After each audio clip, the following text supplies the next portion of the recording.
आदिवासी प्रेरणा स्थल पर पधारे हुए मेरे तमाम साथियों को, मेरे बुजुर्गों को, माता और बहनों को मेरा हुल जोहार।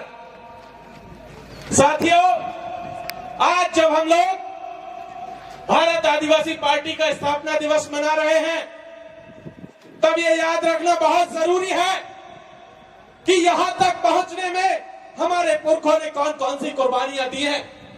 आज का दिन हमारे पुरखों के उनके संघर्षों को याद करने का दिन है। आज का दिन मानगढ़ के शहीदों को याद करने का दिन है।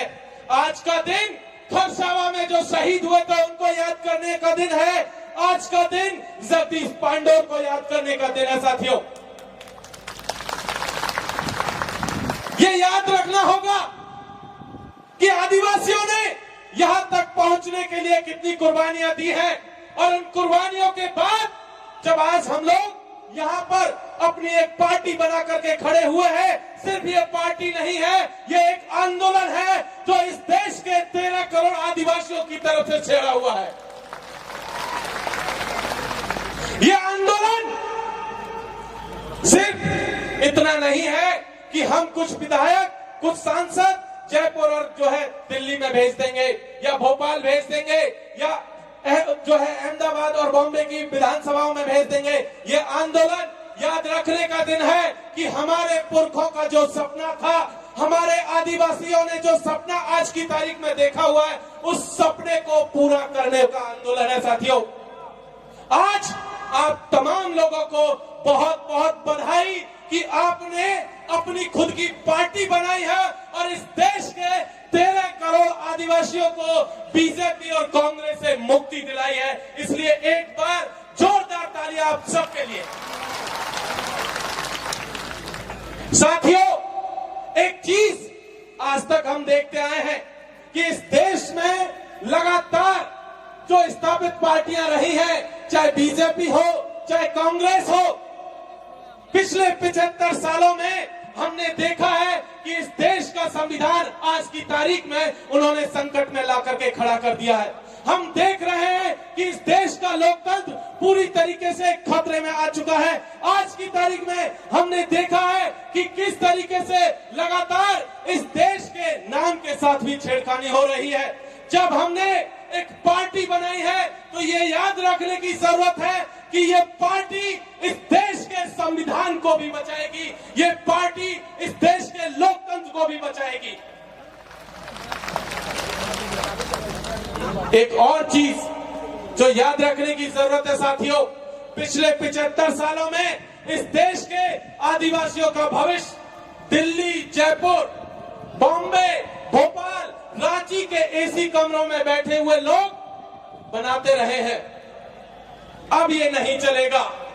अब आदिवासी जाजम तय करेगी दिल्ली और जयपुर का भविष्य क्या होगा।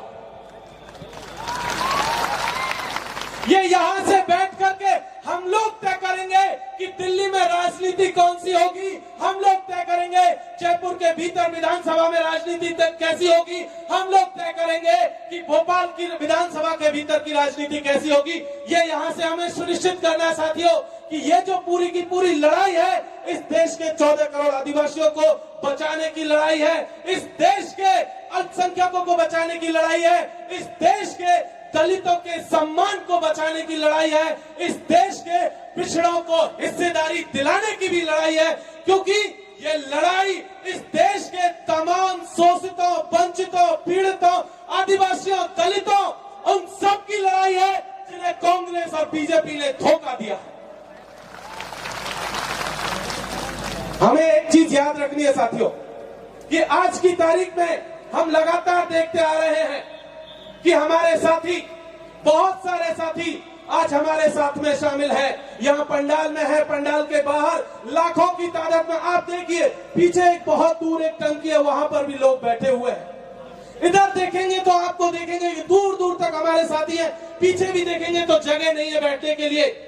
लेकिन तब भी एक चीज यहाँ से कह देनी है हम लोगों को, जो लोग अभी भी कांग्रेस और बीजेपी के लिए दरी पट्टियां बिछा रहे हैं, उनके लिए जो है उनका सामान ढोने का काम कर रहे हैं, झंडा डंडा ढोने का काम कर रहे हैं, उन सबको यहां से एक बात कह देनी चाहते हैं साथियों कि हम देश बचाने निकले हैं, आओ हमारे साथ चलो। हम आदिवासी बचाने निकले हैं, आओ हमारे साथ चलो। हम संविधान बचाने निकले हैं, आओ हमारे साथ चलो। लोकतंत्र बचाने निकले हैं, आओ हमारे साथ चलो। साथियों, भारत आदिवासी पार्टी के साथ चलिए, हम अपना खुद का भविष्य भी बचाएंगे और दिल्ली और मुंबई की राजनीति तय करेंगे, जयपुर और भोपाल की राजनीति तय करेंगे और अपने भविष्य, अपने बच्चों का भविष्य ये तय करेंगे कि वो भविष्य कैसा होगा। इसलिए भारत आदिवासी पार्टी के साथ जुड़िए, ये अभी शुरुआत है और इस लड़ाई की आगे आगे आपके साथ बहुत सारी चुनौतियां आने वाली है। जो साथी यहाँ नहीं है, जो दूर है, उनसे भी कहिए कि चलते घर को देखने वालों, फूस का छप्पर आपका है, आग के पीछे तेज हवा है, आगे मुकद्दर आपका है। और उसके कत्ल पर मैं चुप था और मेरे कत्ल पर तुम चुप हो, इसके बाद अगला नंबर आपका है। इसलिए साथियों, भारत आदिवासी पार्टी के साथ आइए और इस देश को बचाइए, हम सबके अस्तित्व को बचाइए। बहुत बहुत शुक्रिया। इंकलाब जिंदाबाद।